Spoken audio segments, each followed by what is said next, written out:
Battleground High School Culinary Arts and Food Science students, welcome back to class.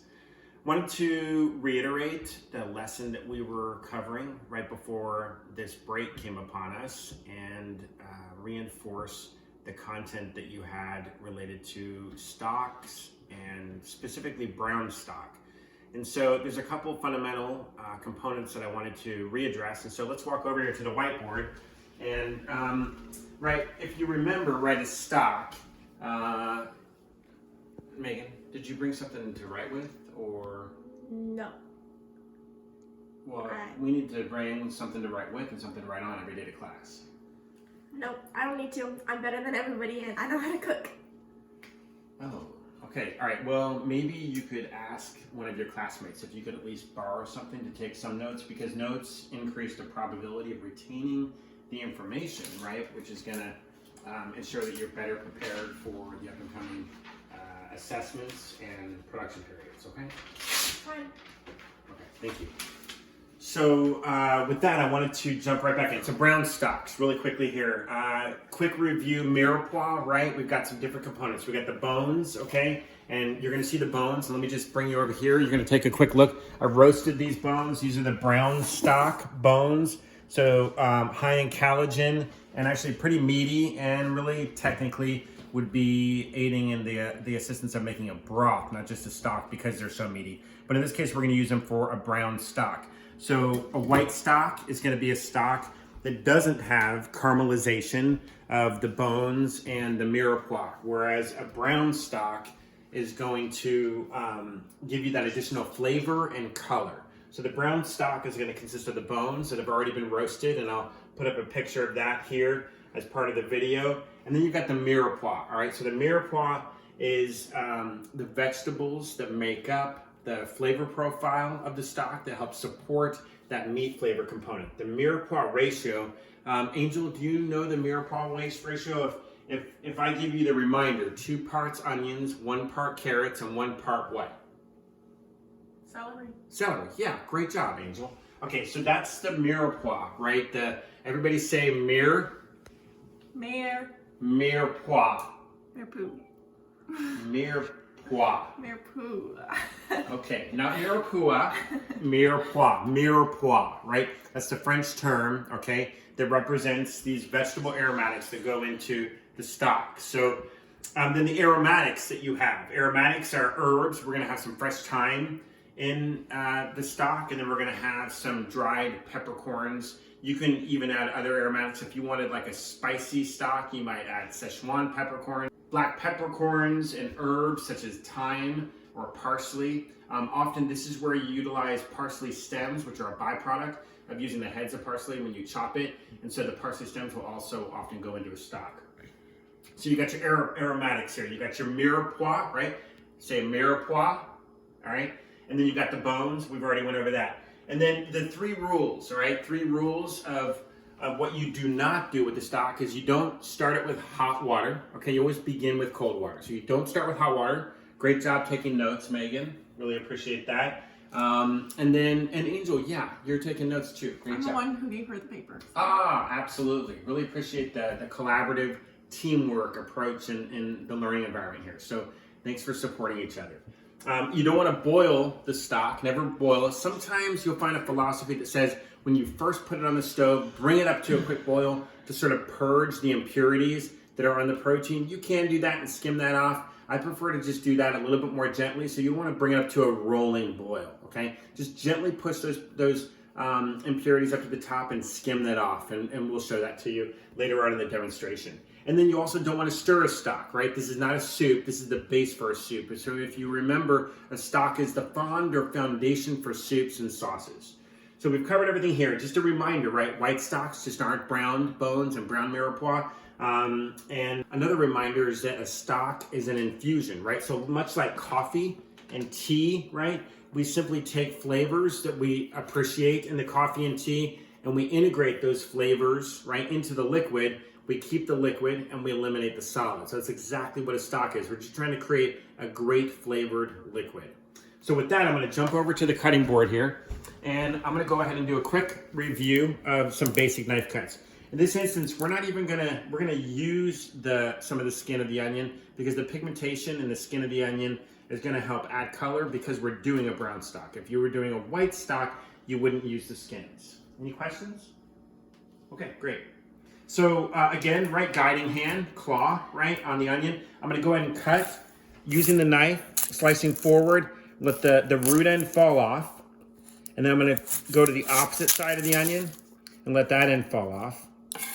And then again, the roots, I want to be discarded, and I want anything that might have contact with dirt to be discarded. So in this case, all of this part of the onion, I would go ahead and throw away. So I'm just gonna set it here to the side.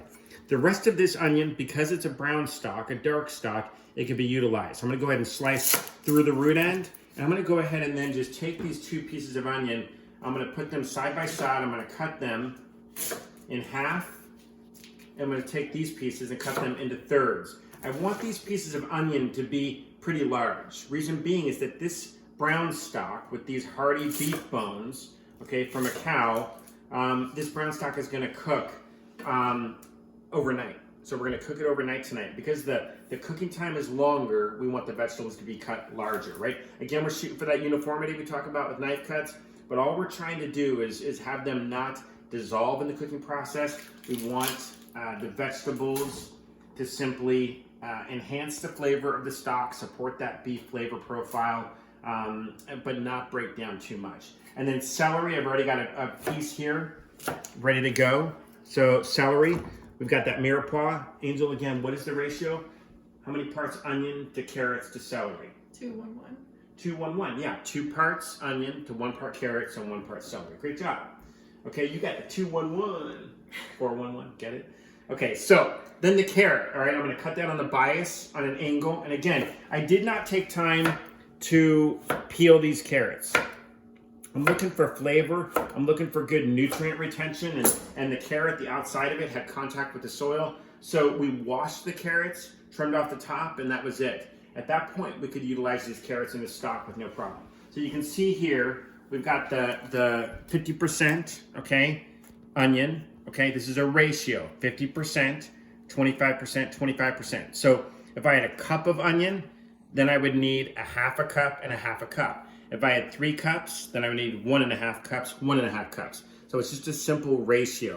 All right, then I've got some aromatics in here. Now I'm gonna go ahead and head over here and just add some black peppercorns to the ingredients. I'm just gonna grab a little bit of black peppercorns out of my pepper grinder and put those in as well. So all of my aromatics and mirepoix are in the bone. I've got the some broth here that I'm gonna add, and we're just gonna fortify that as the stock along with water. And then I'm gonna reach in here and see if I've got any more broth.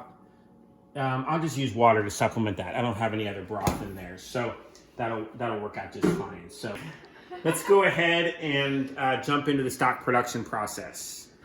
Okay, so we're gonna jump into the applied part of the demonstration where I'm caramelizing the vegetables, and I'd like everybody just really to pay attention to how I do this. So, and some of you need to maybe wake up. Panda, can you just wake up and pay attention, please? I'd really appreciate it if you're completely engaged with the rest of the class. So, Megan, what are you doing? Megan, talk ticking is not allowed in class. No talk, no talk, no tick. No tick, no talk. So can we turn, yeah, Megan, all right. So let's just go ahead and pay attention, okay, while I do the demonstration, please, all right? Fine, but can I use the restroom? How did you get the whisk so fast? I literally got up and got it, Chef Fritz. Okay, why don't you go ahead and wait till I'm done with the demonstration, then you can use the restroom, okay? Fine. Okay.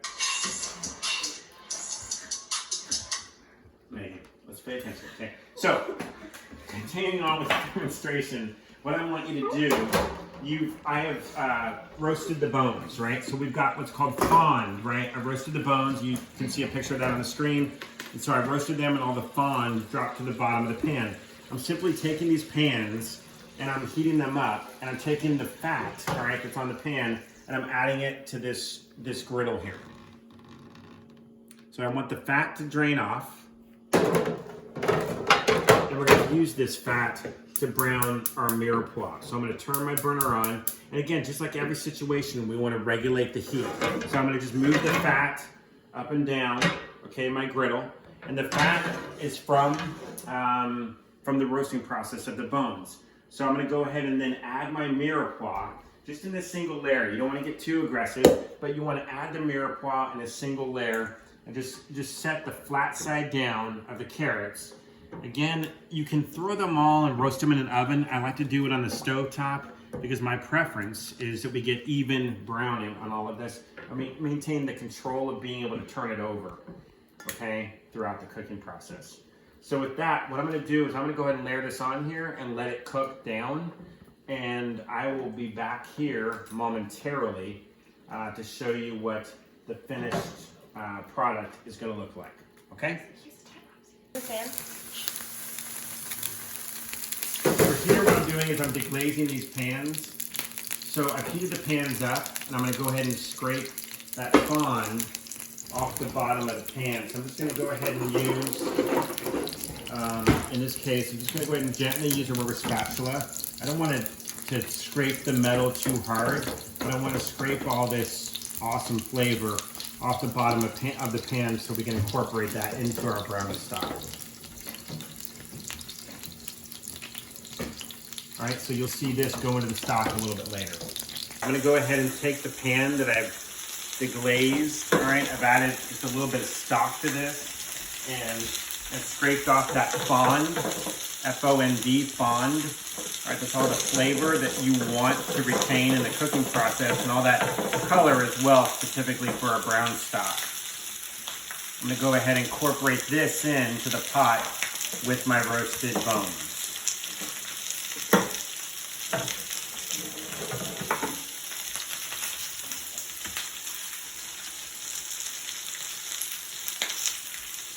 One of the important advantages of roasting the vegetables on the stove top is if you look here on the pans, you can see some of the vegetables are getting dark because you're never going to get vegetables cut exactly the same size.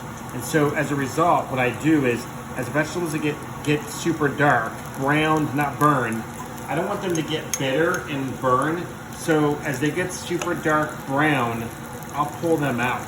And so I'll set the vegetables down that are done, all right, and keep those, and then let everything else continue to cook. Take 1, scene 2, and action. All right, we're back with the conclusion of your brown stock lessons. So really quickly, right, we caramelized the vegetables. That took literally about an hour and 15 minutes to get done. We're gonna zoom in, and I have started to put the vegetables in with that white stock that I had and water, along with the black peppercorns and herbs. You can see the aromatics there. Just gently pressing those down into the cover or the surface, of the ingredients here and all the remaining roasted vegetables. And literally, again, not gonna boil this, not gonna stir it. And we started it off with cold water, 3 of those rules. So you can see we want the vegetables just in contact with the liquid. And again, right, the goal of this is to be able to have a liquid that has an immense amount of flavor. And in this case, the vegetables as sort of a backdrop and aromatics, and then the primary flavor of beef. And then we'll use this like in a French onion soup, or tomorrow we're gonna be preparing a beef stew for your next lesson. So actually a pot roast. And so with that, again, brown stock, don't stir, don't boil, start with cold water. Mirepoix, that ratio, Angel, of 1 part carrots and celery to 2 parts onion. Yep, nice job. And then aromatics, herbs, spices, primarily peppercorns, parsley stems, and things like that. And then, right, the primary ingredient are the bones that fortify and give you that deep flavor. This is an infusion. We're looking for a nice flavorful liquid. In the end, once it's cooked and cooled, it'll be flavorful, it'll be gelatinous, and it'll be clear, okay, if we don't boil it. So flavorful, looking for that deep, rich caramelized Maillard reaction flavor from roasting the bones, and then we're looking for a little bit of that sweetness from caramelizing the vegetables, and we're looking for a nice clear liquid that is gelatinous like a bowl of Jell-O. So with that, I'm going to conclude the beef stock lesson. I hope you're doing well at home. And again, reach out to me on Remind or via Google Classroom or email if you need anything whatsoever during this time. Thanks so much, and I'll talk to you soon. Bye-bye.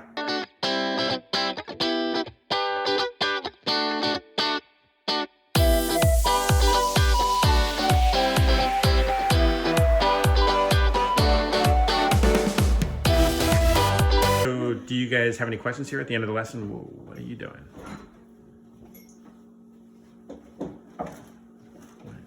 Toilet paper, what?